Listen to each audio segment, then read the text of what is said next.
oduu ammi Jawaar Mohaammed milishaa miidiyaa sanbata hin hojjetamu eessa kutan jechuudhaan duula akka dhiyoo tana komanteelatti irra banan waan dhabeef gaafate. Kanaaf nuti deebisaa kenninuuf guyyaa sanbataa milishaa miidiyaatiif guyyaa haara galfiiti boqonnaa isaaniiti. Kanaaf iriftirra oolanii akkasitti hubadhu borurraa eegaltee yoo jechuudha duula kana akkasirra banan feetee gaafatte milishaanii bobbaafna.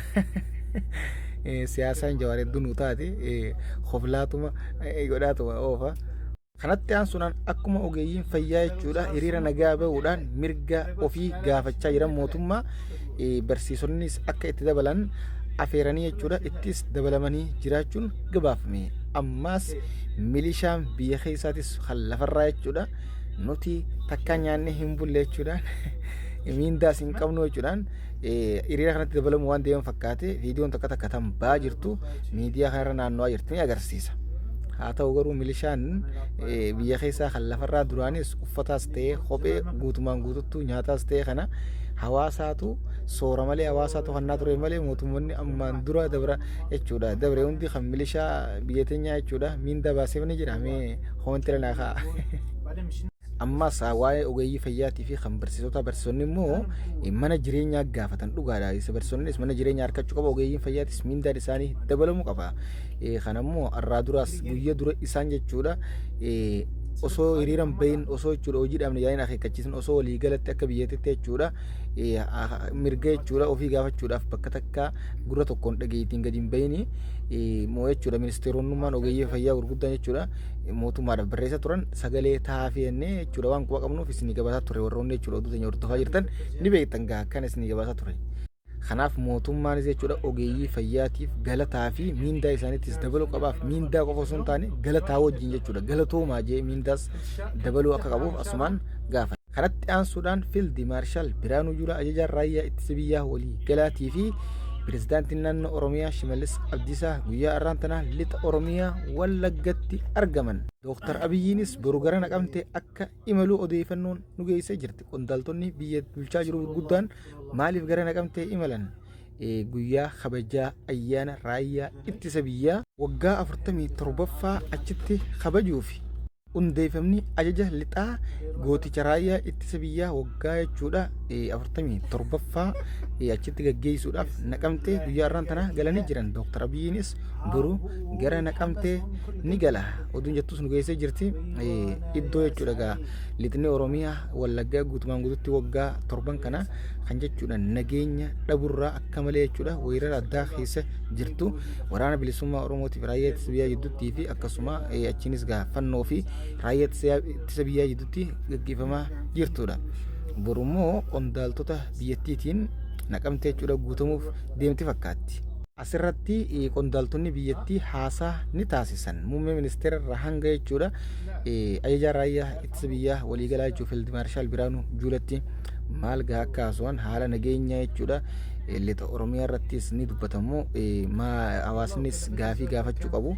Akkasiin gaafatu dabarsinaaf haasaa achirraa ba'us gaa miidiyaan guutuun ni gabaasa nutis jala bu'uudhaan isiniif gabaafne isiniin jenna. Kanatti aansuudhaan haleellaa dhiyootan Ameerikaan Yemen irratti jechuudha raawwattee Huutii irratti xiyyeeffanneettee iddoo godaantonni qubatan irratti raawwachuudhaan lammiilee Itiyoo keessaa maatii tokko keessaa namoota 3 ajjeesuun BBC'n qoratee gabaasee jira. Dhugattee waan hedduu nama gaddisiisu obbolaa yookaan ilmaan dubrii maatii tokko keessaa namoonni 3 jechuudha haleellaa xiyyaara jechuudha Ameerikaa kanaan ajjeefamuun hordofee jechuudha obboleettiin isaan sanii kan Suudii jirtu akka malee maatiinis gaddaan guutamanii hamqam akka jechuudha obsisiisu wallaalanii jetti. Ammaas itti dabaluudhaan namoonni jechuudha dallaalaan gowwoomfamanii biyyarraa ba'aa jiran akka irraa if qusatanis miira gaddaatiin asumaan dhaamteeti jirti. Dhugatti lammiileen biyya teenyaa kamuu jechuudha seeraan ala silaa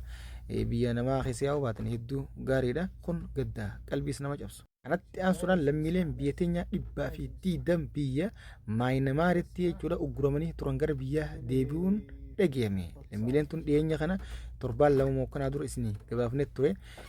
Isaanis karaa seeraan alaatiin dallaallee jechuudha gowwoomsee hoottaa achi dhaqxaniiti doolaara kumaa fi wayitti hanganatti kuma lamatti maal dalaytan jaanii sobanii maallaqa irraa fudhanii achi geessanii achitti jechuudha hojii hannatti bobbaasuudhaan iddoo jawwaalaa fi namoota tokkoon waliin qunnamnetti akka malee ukkaanfamanii turan poolisiin jechuudha qorannoo opereeshina gooteen to'attee jechuudha uummata kana to'annaa yeroo oolchitee gabaasuu isinii gabaafne turre amma immoo poolisiin biyyattii gara biyyaa deebisuu gabaasanii jiran.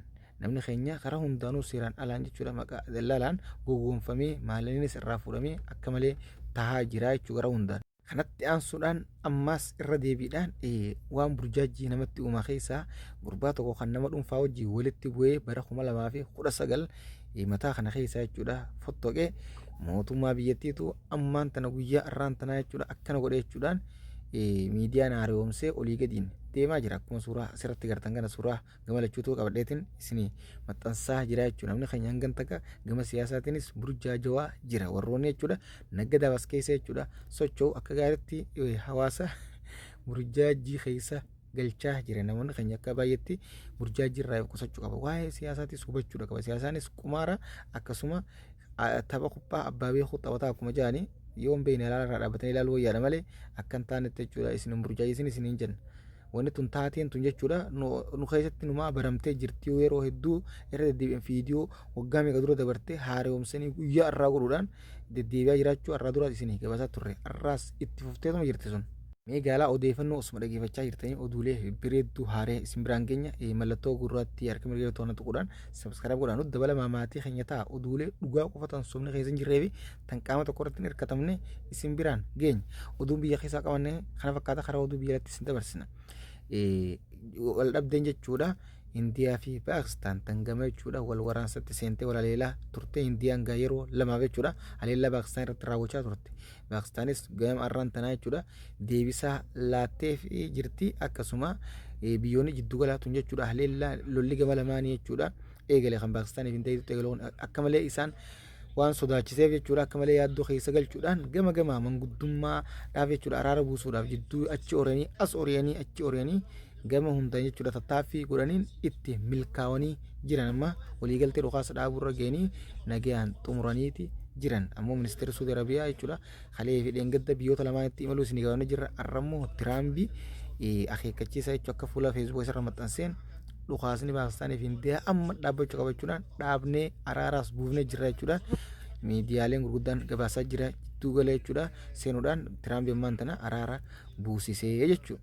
Kanatti aansuudhaan Tiraambii guyyaa irraan tanaa jechuudha Suudi Arabiyaa dhufuudhaan Maamad bin Salmaanii miti abbaa isaa Salmaanii wajjin daawwii hojiitiif Suudii daawwachaa oolan daawwii hojii godhaa oolanii akkasuma gaa kanatti dabaluudhaan wal dhabdee jechuudha Israa'elii fi Tiraambii ammaas mootummaa Israa'eliin akka malee tuftee jirti amma Tiraambii gara jechuudha hawaasa musliimaa yookaan hawaasa jiddu galaa Eeshiyaa kana imaluudhaan kanneen wajjin hariiroo akka malee uummachaa jira lola yaanii uutii raayuutii wajjin wal loluun dhaabaa jechuun booda akka malee jechuudha Israa'el mootummaa Israa'el dallansee jira sun kanatti aansuudhaan arraas Yaman jechuudha Israa'el irratti haleellaa ajaa'iba raawwattee jirti. Uummanni jechuudha goggoonni yeroo kamuu jechuudha tumsa Falastiin ta'ee jechuudha Israa'el kana hafuura tuqtaa jiran ammaas hafuura itti tuqtanii jiran amma Israa'el kophaa baatee Ameerikaa wajjinuu aara keessa galtee jirti. Kanatti aansuudhaan mootummaan jechuudha Suuriyaa haareen kan ammaan tana biyya bulchaa jiru mootummaan ce'umsaa Ahmad Sharahane